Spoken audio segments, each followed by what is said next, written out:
வணக்கம். தினகரன் பேசுகிறேன். நடிகர் அஜித் குமார் தமிழ் திரையுலகில் ஒரு முன்னணி நடிகர்.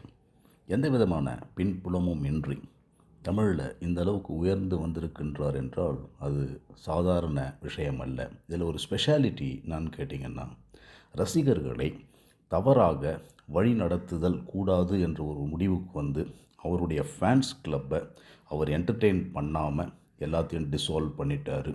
தேவையில்லாமல் பேட்டிகளை கொடுப்பதும் தேவையில்லாமல் மற்றவர்களை குறை கூறுவதும் அவருக்கு ஒத்து வராத சமாச்சாரம். அரசியல் ரீதியாக கூட சில மேடை போட்டு கூப்பிட்டால் போகவே மாட்டார். அதையெல்லாம் ஒத்துக்கொள்ளவும் மாட்டார்.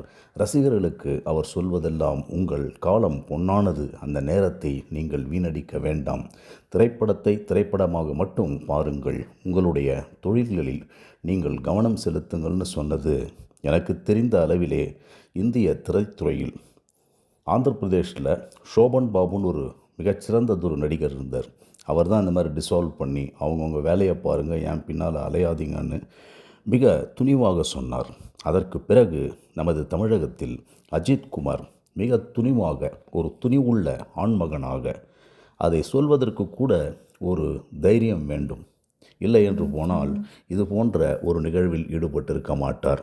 பெரிய கார் ரேசர், அது ஃபார்முலா 3க்கு பாருங்கள், இப்போ துபாய்க்கு போனார். போய் அங்கே ப்ராக்டிஸ் பண்ணும்போது, அந்த ரிஹர்சல் செய்யும் பொழுது நேற்றைய தினம் அவர் உயிர் பிழைப்பாரா என்பதே கூட பார்வையாளர்களுக்கு சந்தேகம் வந்துவிட்டது. இறைவனுடைய அருட்கருணையினால் எப்போவுமே நல்லவங்களை கடவுள் கைவிட மாட்டான். நல்ல திறமையான ஒரு வழியை காட்டுபவர்களுக்கு கடவுள் எப்பொழுதுமே கூட இருப்பார்ன்ற மாதிரி அவரை காப்பாற்றியது தமிழ் நெஞ்சங்களுடைய உள்ளங்கள், தமிழ் நெஞ்சங்களுடைய அந்த பிரேயர்ஸ், அவருடைய ரசிகர்களுடைய பிரேயர்ஸ். இதுதான் இன்றைய தினம் வேண்டும். இது நம்ம தமிழகத்தில் மிக மலிவான போன ஒரு விஷயம்.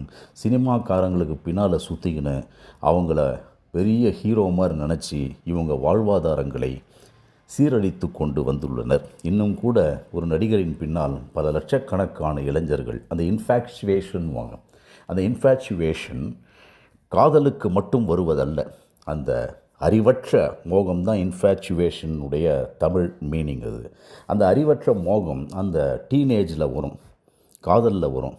இப்பொழுது டீனேஜிலெல்லாம் கடந்து கூட இன்னும் இந்த அறிவற்ற மோகம், அந்த இன்ஃபேச்சுவேஷன் சினிமா இண்டஸ்ட்ரீஸில் ரசிகர்கள் மத்தியில் இருப்பது மிகவும் வேதனைக்குரியது. இதுக்கெல்லாம் நிறைய படிக்கணும், நிறைய சர்வீஸ் பண்ணணும், அவங்க பின்னால் அணிவகுத்து நிற்கலாமே ஒழிய ஒரு இளைஞரை ஊக்குவிக்கலாம், இளைஞரை கொண்டு வரலாம்.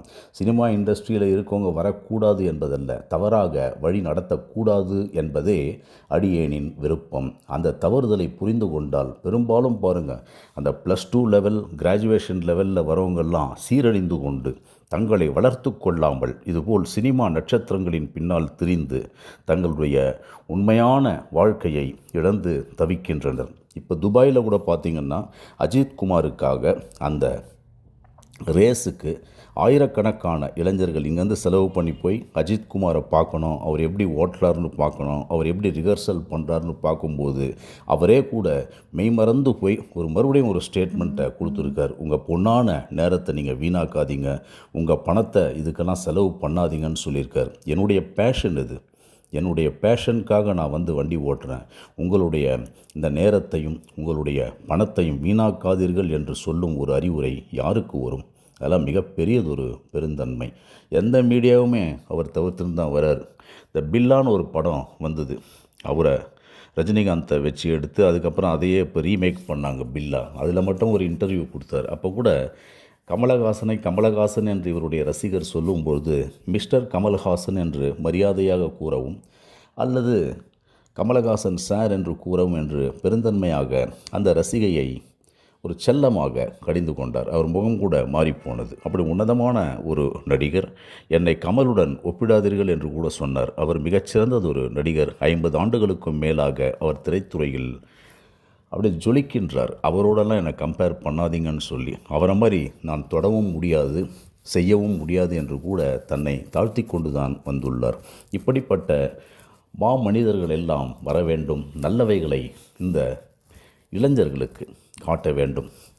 அது மிக மிக முக்கியமானது என்று மட்டும் சொல்லி அவருடைய புகழ் நல்லா வரணுங்க. அஜித்குமாருடைய புகழ் நல்லா வரணும். இந்த வருஷம் கூட இன்னும் 2 திரைப்படங்கள் வருதுன்னு சொல்கிறாங்க. அது கூட மிக வெற்றி பெற வேண்டும் என்று மட்டும் சொல்லி, அவர் எந்த விதமான இடையூறுமின்றி உயிர் பிழைத்ததற்கு அந்த இறைவனுக்கு நன்றி சொல்லி, நன்றியுடனும் அன்புடனும் விடைபெறுகிறேன். வே. தினகரன்.